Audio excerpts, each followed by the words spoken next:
जय हिंद दोस्तों। कैसे हैं आप सभी? उम्मीद करता हूँ एकदम आप लोग बढ़िया होंगे, स्वस्थ होंगे। तो दोस्तों, इस वीडियो हम लोग प्राचीन भारत के इतिहास का यानी एंशियन हिस्ट्री का एक महत्वपूर्ण टॉपिक मौर्य डायनेस्टी यानी मौर्य साम्राज्य का इम्पोर्टेंट ऑब्जेक्टिव देखने वाले हैं। जो कोई भी गवर्नमेंट एग्जाम होगा जिसमें काफ़ी महत्वपूर्ण प्रश्न इससे मौर्य डायनेस्टी से पूछे ही जाते हैं, तो आप लोग याद कर सकते हैं। उम्मीद करता हूँ दोस्तों कि वीडियो आपको पसंद आएगी, और वीडियो पसंद आए तो प्लीज़ वीडियो को लाइक करके चैनल सब्सक्राइब कर लीजिएगा। तो चलिए दोस्तों, वीडियो को शुरू करते हैं। चलिए, फर्स्ट नंबर क्वेश्चन देखिए, चाणक्य का अन्य नाम क्या था? तो चाणक्य का अन्य नाम क्या था दोस्तों? तो विष्णुगुप्त था। और एक और नाम था जिसको कौटिल्य भी कहा जाता है। चाणक्य को कौटिल्य के नाम से भी जाना जाता है। चाणक्य को, एक चाणक्य कौन था दोस्तों? तो चाणक्य के बारे में थोड़ी देर बता दूं कि ये चंद्रगुप्त मौर्य का गुरु था। चाणक्य जो था चंद्रगुप्त मौर्य का गुरु था। ठीक है दोस्तों, आप याद कर लीजिए। ऑप्शन और B4 बाहुबली इसका राइट आंसर हो जाएगा। नेक्स्ट क्वेश्चन की ओर बढ़ते हैं दोस्तों। अगला क्वेश्चन है, निम्नलिखित में से किसकी तुलना यानी निम्नलिखित में से किसकी तुलना मैकियावेली के प्रिंस से की जाती है? तो किसकी तुलना मैकियावेली के प्रिंस से की जाती है दोस्तों? तो कौटिल्य का अर्थशास्त्र की तुलना मैकियावेली से की जाती है। ऑप्शन नंबर B4 बाहुबली इसका राइट आंसर हो जाएगा। नेक्स्ट क्वेश्चन की ओर बढ़ते हैं दोस्तों।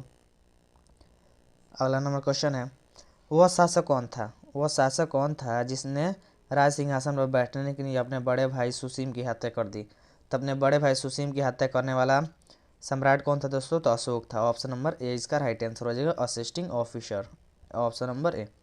नेक्स्ट क्वेश्चन के बढ़ते हैं।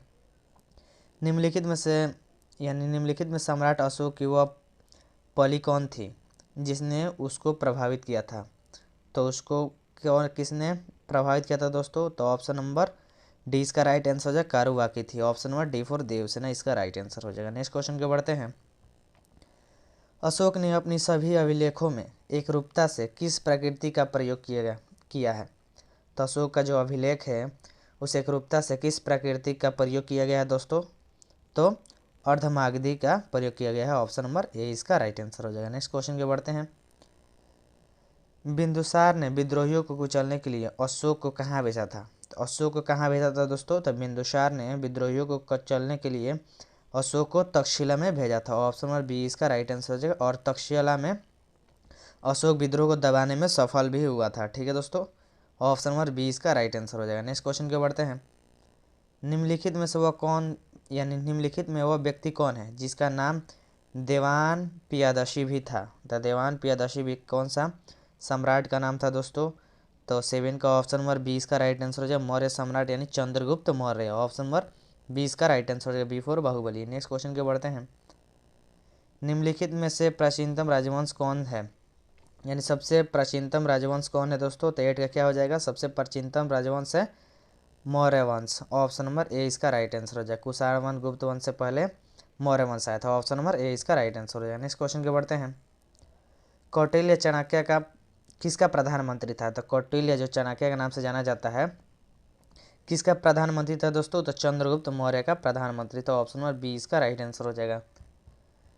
और चंद्रगुप्त मौर्य डायनेस्टी यानी मौर्य डायनेस्टी जो था, चंद्रगुप्त मौर्य ने इसका संस्थापक थे चंद्रगुप्त मौर्य। और किसकी सहायता से? तो कौटिल्य यानी चाणक्य की सहायता से। और नंद वंश के घानानंद यानी नंद वंश के घानानंद को हराकर इसने अपने मौर्य वंश की स्थापना किया था। ठीक है दोस्तों, नेक्स्ट क्वेश्चन के बढ़ते हैं। कलिंग विजय के उपरांत अशोक महान ने निम्नलिखित में से कौन सा धर्म अंगीकार कर लिया? तो कौन सा धर्म अंगीकार कर लिया दोस्तों? कौन सा धर्म अपना लिया? तो बौद्ध धर्म को अपना लिया। ऑप्शन नंबर 20 का राइट आंसर हो जाएगा दोस्तों। तो कलिंग युद्ध के बारे में बता दो दोस्तों। कलिंग युद्ध में अशोक का मन एकदम पिघल गया था। इसमें इतना सारा मार धार हो गया था, इतना बलि चढ़ी थी, जैसे रोड पूरा खून खून हो गया था, खून की नदियाँ बह गई थी। तो इससे देखे बड़े जो बच्चे थे उसको भी काट दिया था अशोक ने। तो अशोक ये सब देख के उसका मन पिघल जाता है और बौद्ध धर्म को अपना लेता है शांतिपूर्ण जीवन जीने के लिए। ठीक है दोस्तों, नेक्स्ट क्वेश्चन के बढ़ते हैं। चंद्रगुप्त ने शासन विस्तार में किसने मुख्य रूप से मदद की? तो चंद्रगुप्त के शासन विस्तार में मदद किसने की थी दोस्तों? चाणक्य ने मदद की। ऑप्शन नंबर सी इसका राइट आंसर हो जाएगा, C4। चलो कहीं घूमने चलते हैं। Next question. सांची किस कला की मूर्तिकला का निरूपण करता है? तो सांची जो है कौन सी कला की निरूपण करता है दोस्तों? तो बौद्ध धर्म की निरूपण करता है। ऑप्शन नंबर 20 का राइट आंसर हो जाएगा। नेक्स्ट क्वेश्चन के बढ़ते हैं। प्राचीन भारत का वह प्रसिद्ध शासक जिसने अपने जीवन के अंतिम दिनों में जैन धर्म अपनाया था।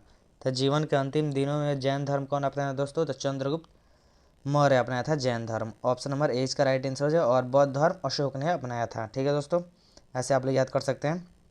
नेक्स्ट क्वेश्चन में बढ़ते हैं दोस्तों उम्मीद करता हूँ कि आप ये वीडियो आपको पसंद आ रही होगी, और वीडियो पसंद आ रही है तो प्लीज़ वीडियो को लाइक करके सब्सक्राइब कर लीजिए।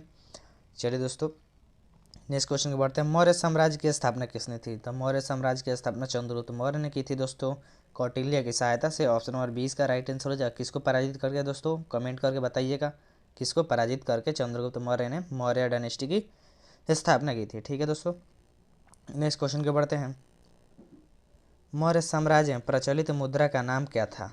तो मौर्य साम्राज्य में प्रचलित मुद्रा का नाम क्या था दोस्तों? तब पर्ण था। ऑप्शन नंबर ए इसका राइट आंसर हो जाएगा, पर्ण।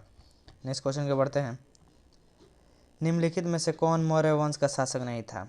तो मौर्य वंश का शासक कौन नहीं था दोस्तों? तो चंद्रगुप्त मौर्य था, अशोक था, बिंदुसार था, लेकिन अजातशत्रु नहीं था। ऑप्शन नंबर ए इसका राइट आंसर हो जाएगा दोस्तों। नेक्स्ट क्वेश्चन के बढ़ते हैं। निम्नलिखित में से अशोक का उत्तराधिकारी कौन हुआ था? यानी अशोक का उत्तराधिकारी कौन हुआ था दोस्तों? तो 17 क्या हो जाएगा? 17 का क्या हो जाएगा? Option number Bindusar. Option number 20 का राइट आंसर हो जाएगा बिंदुसार। ठीक है दोस्तों, नेक्स्ट क्वेश्चन के बढ़ते हैं। मुद्रा राक्षस का लेखक निम्नलिखित में से कौन है? तो मुद्रा राक्षस का लेखक निम्नलिखित में कौन है दोस्तों? तो विशाख दत्त है। ऑप्शन नंबर 20 का राइट आंसर हो जाएगा, बिफोर बाहुबली। नेक्स्ट क्वेश्चन के बढ़ते हैं। अगला क्वेश्चन है, विशाख दत्त के प्राचीन भारतीय नाटक यानी विशाख दत्त के प्राचीन भारतीय नाटक मुद्रा राक्षस के विषय वस्तु है। तो किस विषय की वस्तु है दोस्तों? तो इसका राइट आंसर हो जाएगा चंद्रगुप्त मौर्य के समय के राज दरबारों की दुर्भेद संधियों के बारे में। ऑप्शन नंबर डी इसका राइट आंसर हो जाएगा। ठीक है दोस्तों, नेक्स्ट क्वेश्चन के बढ़ते हैं। मालवा, गुजरात एवं महाराष्ट्र किस शासक ने पहली बार जीता था? तब मालवा किसने जीता था दोस्तों? मालवा, गुजरात एवं महाराष्ट्र को सबसे पहली बार जीतने वाला चंद्रगुप्त मौर्य था। ऑप्शन नंबर डी इसका राइट आंसर हो जाएगा, डी फोर देवसेना। ठीक है दोस्तों, नेक्स्ट क्वेश्चन के बढ़ते हैं। किसने सहिष्णुता, उदारता और करुणा के त्रिविध आधार पर राजवंश की स्थापना की थी? तो किसने किया था दोस्तों? तो अशोक ने किया था। तो ऑप्शन नंबर ए इसका राइट आंसर हो जाएगा, अशोक। नेक्स्ट क्वेश्चन के बढ़ते हैं। निम्नलिखित में किस शहर में अशोक के शिलालेख नहीं है? तो कौन से शहर में अशोक का शिलालेख नहीं है दोस्तों? तो पाटलिपुत्र में अशोक का शिलालेख नहीं है। ऑप्शन नंबर C4 इसका राइट आंसर रहेगा, चाची के घर पे है। ठीक है दोस्तों, नेक्स्ट क्वेश्चन के बढ़ते हैं। अर्थशास्त्र का लेखक समकालीन था, यानी किसका समकालीन था दोस्तों? तो चंद्रगुप्त मौर्य का समकालीन था। इसका राइट आंसर हो जाएगा option number B, B for Baahubali. Next question के बढ़ते हैं। नंद वंश के पश्चात मगध पर किस राजवंश ने शासन किया? तो नंद वंश के पश्चात मौर्य डायनेस्टी की स्थापना हुई, और किसको पराजित कर दिया दोस्तों? तो घानानंद को। नंद वंश का अंतिम शासक कौन था दोस्तों? तो घानानंद को पराजित करके चंद्रगुप्त मौर्य ने स्थापना की मौर्य वंश की। ठीक है दोस्तों, इसको बारे में याद कर लीजिएगा, ताकि कई बार एग्जाम में पूछा जाता है ऐसे क्वेश्चन करके। नेक्स्ट क्वेश्चन के बढ़ते हैं। मौर्य काल में शिक्षा का सर्वाधिक प्रसिद्ध कौन था, यानी सर्वाधिक प्रसिद्ध केंद्र कौन था दोस्तों? तो तक्षशिला था। ऑप्शन नंबर सी इसका राइट आंसर हो जाएगा, तक्षशिला। नेक्स्ट क्वेश्चन के बढ़ते हैं। मेगास्थनीज की पुस्तक का नाम क्या है? तो मेगास्थनीज की पुस्तक का नाम क्या है दोस्तों? तो इंडिका पुस्तक है। मेगास्थनीज ने इंडिका पुस्तक लिखी थी। ऑप्शन नंबर डी इसका राइट आंसर होगा, D4 देवसेना। नेक्स्ट क्वेश्चन के बढ़ते हैं। जिसके ग्रंथ में चंद्रगुप्त मौर्य का विशिष्ट रूप वर्णन हुआ है, वो कौन सा ग्रंथ है दोस्तों? तो कौन सा ग्रंथ है? तो 27 क्या हो जाएगा? Option number C, Vishakh Datt है। ऑप्शन नंबर सी इसका राइट आंसर हो जाएगा। नेक्स्ट क्वेश्चन के बढ़ते हैं। नेक्स्ट क्वेश्चन है, वह स्रोत जिसमें पाटलिपुत्र के प्रशासन का वर्णन उपलब्ध है, वह कौन सा स्रोत है दोस्तों? किससे उपलब्ध है दोस्तों? तो 28 क्या हो जाएगा? इंडिका पुस्तक में उपलब्ध है। ऑप्शन नंबर सी इसका राइट आंसर हो जाएगा। नेक्स्ट क्वेश्चन के बढ़ते हैं। अशोक के शिलालेख में प्रयुक्त भाषा है, तो अशोक के शिलालेख में प्रयुक्त भाषा कौन है दोस्तों? तो 29 क्या हो जाएगा? प्रयुक्त भाषा प्राकृत भाषा है। ऑप्शन नंबर बी इसका राइट आंसर हो जाएगा, बिफोर बाहुबली। नेक्स्ट क्वेश्चन के बढ़ते हैं। अगला नंबर क्वेश्चन है, निम्नलिखित में से किस मौर्य राजा ने दक्कन का विजय प्राप्त किया था? तो दक्कन पर विजय चंद्रगुप्त मौर्य ने प्राप्त किया था। ऑप्शन नंबर 20 का राइट आंसर है चंद्रगुप्त मौर्य। नेक्स्ट क्वेश्चन के बढ़ते हैं। मेगास्थनीज ने भारतीय समाज की कितनी श्रेणियों में विभाजित किया था? तो मेगास्थनीज ने भारतीय समाज को 7 वर्गों में विभाजित किया था। ऑप्शन नंबर डी इसका राइट आंसर है, D for Devsena. Next question के बढ़ते हैं। अगला नंबर क्वेश्चन है, कौटिल्य के अर्थशास्त्रों में यानी कौटिल्य के अर्थशास्त्रों में किस पहलू पर प्रकाश डाला गया है? तो कौन से पहलू पर प्रकाश डाला गया है दोस्तों? तो 32 का हो जाएगा ऑप्शन नंबर बी, राजनीतिक नीतियों पर प्रकाश डाला गया। Option number B for Baahubali इसका राइट आंसर हो जाएगा। नेक्स्ट क्वेश्चन है, निम्नलिखित में से कौन सा क्षेत्र अशोक के साम्राज्य में सम्मिलित नहीं था? तो कौन सा जो क्षेत्र है अशोक के साम्राज्य में सम्मिलित नहीं था दोस्तों? तो अफगानिस्तान था, बिहार था, कलिंग था, लेकिन श्रीलंका नहीं था। तो ऑप्शन नंबर सी इसका राइट आंसर हो जाएगा, option number C Sri Lanka. Next question के बढ़ते हैं। पाटलिपुत्र को किस शासक ने सर्वप्रथम अपनी राजधानी बनाई थी? तो पाटलिपुत्र को सबसे पहले राजधानी अपनी बनाने वाला चंद्रगुप्त मौर्य था। ऑप्शन नंबर ए इसका राइट आंसर हो जाएगा। नेक्स्ट क्वेश्चन के बढ़ते हैं। अगला नंबर क्वेश्चन है, पाटलिपुत्र में स्थित चंद्रगुप्त का पलम मुख्यतः बना था, यानी पहल मुख्यतः कैसे बना था दोस्तों? तो लकड़ी से बना था, बाद में जाके पत्थर से बना था। ठीक है दोस्तों, तो इसका राइट आंसर जो option number C. Next question के बढ़ते हैं। बराबर यानी गया जिला में बराबर स्थित है, बराबर की गुफाओं का उपयोग किसने आश्रयगृह के रूप में किया था? तो किसने आश्रयगृह के रूप में किया था दोस्तों? तो 20 एंड 36 का क्या हो जाए, आजीविकों ने।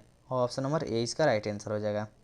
नेक्स्ट क्वेश्चन के बढ़ते हैं। अगला नंबर क्वेश्चन है, किस अभिलेख से यह साबित होता है कि चंद्रगुप्त का प्रभाव पश्चिम भारत तक फैला हुआ है? तो कौन सा अभिलेख से प्राप्त होता है दोस्तों?